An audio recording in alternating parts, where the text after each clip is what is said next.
le français.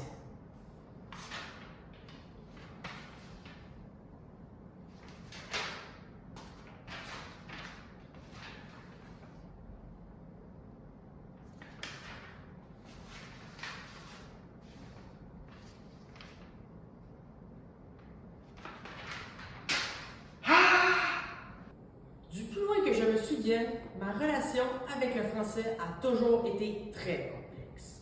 Ma dyslexie, ma dysorthographie et mon déficit d'attention ne m'ont certainement pas facilité la tâche dans mon parcours scolaire.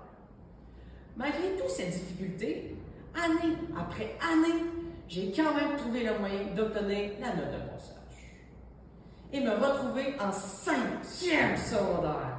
Un grand merci à la compétence orale qui m'a sauvé les fesses plus d'une fois. Mais cette année, tout un défi m'attendait. Je devais faire face au fameux examen du ministère.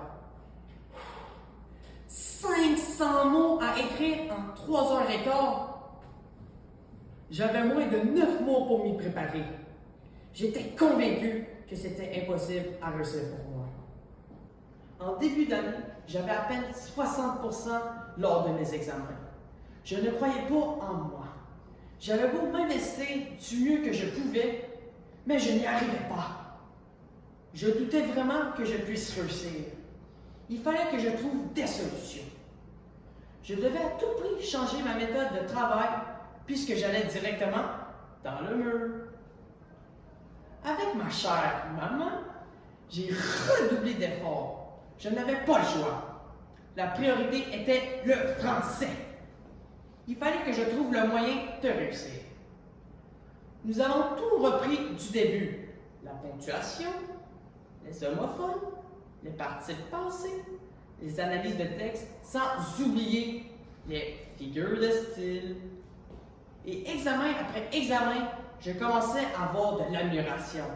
Mes notes qui tournaient autour de la note de passage ont soudainement augmenté pour atteindre du 70%. Et plus l'année avançait, plus je me surprenais moi-même. J'ai même réussi à avoir du 80%. Eh oui, du 80% en français, du jamais vu pour moi. C'est sûrement grâce à mon enseignante. Sans farce. Merci, Madame Despont, pour votre grande disponibilité. Merci également de m'avoir redonné confiance en moi. Lorsque je me suis retrouvé devant mon examen le 4 mai dernier, je savais que je pouvais réussir. Vous aviez fait en sorte de me donner les outils que j'avais besoin pour réussir cet examen. Il est trop tôt pour savoir si j'ai réussi ce fameux examen du ministère. Cependant, je peux dire que j'ai tout donné ce que je pouvais. J'attends donc avec impatience le 5 juillet prochain. J'espère de tout cœur pouvoir dire mission accomplie. Prochain défi, le cégep. Merci pour tout, Madame Despont, et bon été à vous!